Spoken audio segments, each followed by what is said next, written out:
My name is Yohan, and as you said, I lead strategy at Riiid Labs. I'm based here in the Bay Area. Prior to working here at Riiid, I built and led an AI R&D team at this little company called Google Brain, where I led user experience testing studies for AI algorithm adoption. On the academic side, I'm also a grant referee for UL1 studies, and for those who may be graduate students or postdocs, those are multi-year, multi-million-dollar funding vehicles, typically awarded as a consortium between academia and industry. And then also important to note, the more important, I'm a UC person as well. I did my undergrad and PhD at UCLA, and I'm a former San Diegan. So Mission Valley, La Jolla, board and brew, all the way. Ooh. All right. Next slide, please. So I think this is the part that may be of interest, where folks may not have known. While education may not be at the top of everyone's mind for AI, the component is, instead of deep learning for like text, image, and video, one of the neat things is that education is actually kind of one of the rising AI industries. It's growing very quickly, and it's going to be quite important in the future. There's been an enormous amount of growth in the past few years, with a lot of deal activity as well. And when I say deal activity, there's a wonderful think tank called Holon IQ, which tracks a lot of the intellectual progress and business development progress that happens in the space. And they're projecting over 2 billion more learners in the next 5 years. The growth is going to be a little bit uneven globally. So, the US and Canada are growing at a good clip. East Asia is growing very quickly. At the same time, some markets are also shrinking. And so a large part of the massive academic and private partnerships are going to drive about 20% of the growth. And 2020 alone actually saw a considerable amount of deal activity. But it also kind of makes sense if you think about it. AI is considered one of the key pillars of the fourth industrial revolution. For those who may or may not have heard about that term, that comes from Klaus Schwab, who was the head of the World Economic Forum. And he introduced the concept back in 2015 when he was at Davos presenting on these key economic drivers for the next several years. And so the question around, where will teachers in classical pedagogy fit, there have been concerns that they would be pushed out, but that couldn't be further from the truth. Because if you think about a framework this way, machine learning is going to kind of serve from the bottom up, meaning structurally it's things like intelligent tutoring, it's going to be content recommendation. On the administrative side, it's going to be like test grading, essay content grading, and then also tailored content recommendation, tailored content generation. And then from the top down, human expertise is where that's going to be most useful. Knowledge explication, explanation, extrapolation, concept clarification, reinforcement, reapplication, and then of course, social emotional learning and team dynamics. I have the privilege of serving as advisor to certain Fortune 50 companies. And, one of the things I hear most frequently from the directors of those companies is a lot of our capabilities and business operations are going to be, automated through AI.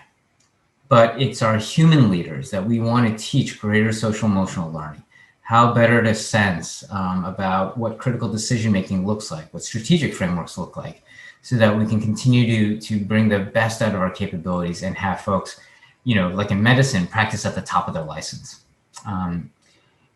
Next slide, please. So here, obviously, is kind of the evidence points of what I was describing earlier. There's been a tremendous growth of online education in the market in this past year, of course, partly due to COVID.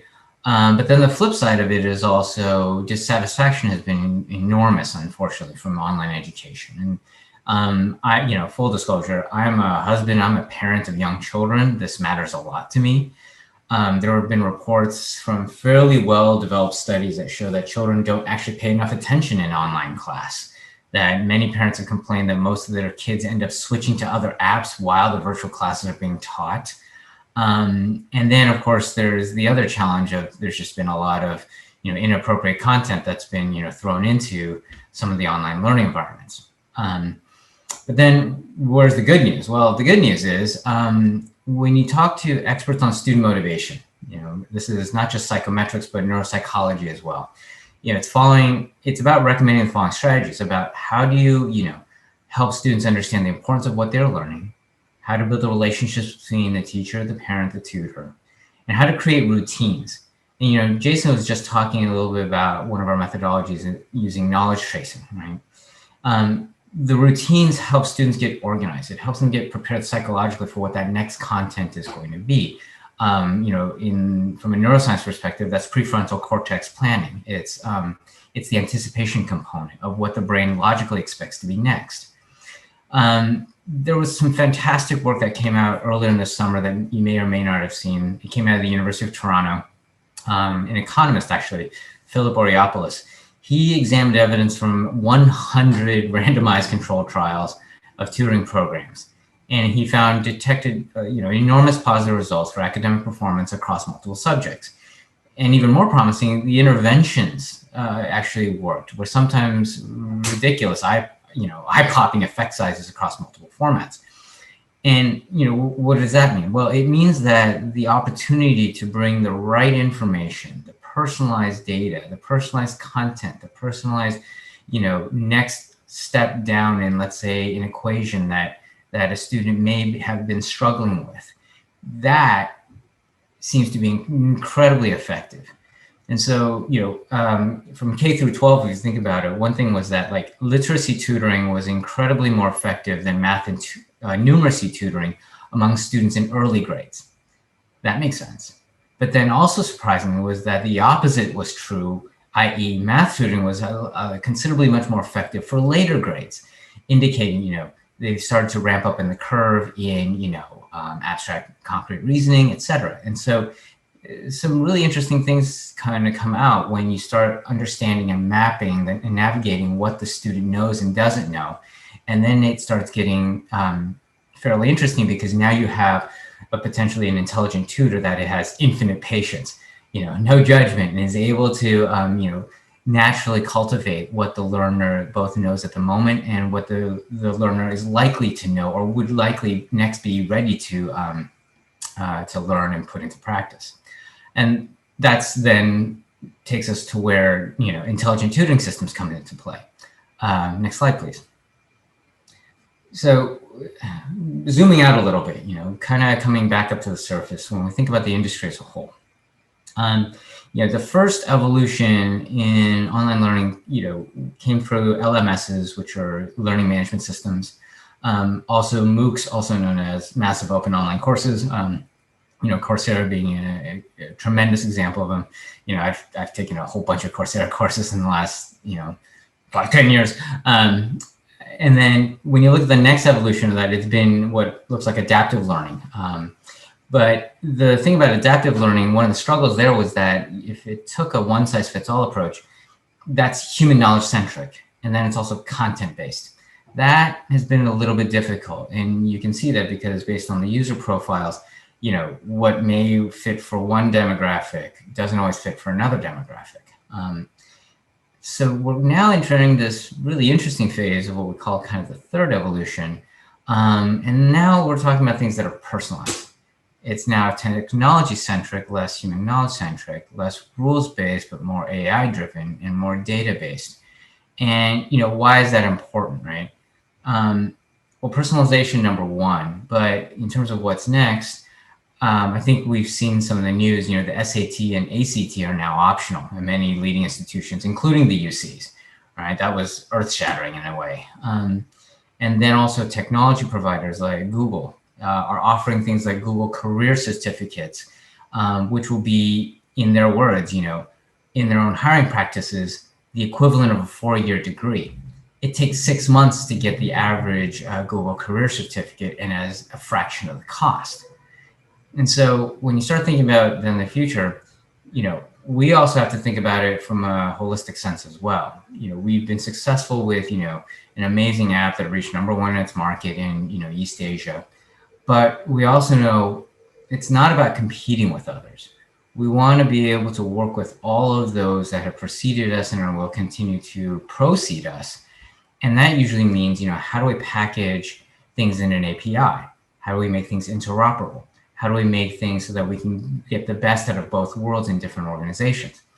David Resilient, who started us off at the beginning of the call, he and I attended a fantastic session with the National Science Foundation last Friday, where almost 280 different representative organizations were there presenting on some of their evidence-based methodologies and content that have been extremely successful in STEM development for K through 12, and also at university and postgrad, because, one of the criticisms has been, will AI then propagate inequities and structural components that have made underserved populations have a harder time being able to access these methodologies, access these things. Because the last thing we want to do is reiterate and replicate some of the structural things that have led the SAT and the ACT to be deemed, potentially discriminatory, right? The other component is Riiid.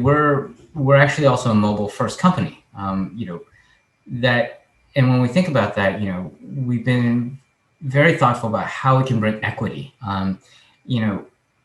AI, is heavily dependent upon the data that comes into it. And one of the things that we're always very careful when we do AI is it's about bias. And so how do we keep, underserved, underrepresented populations top of mind?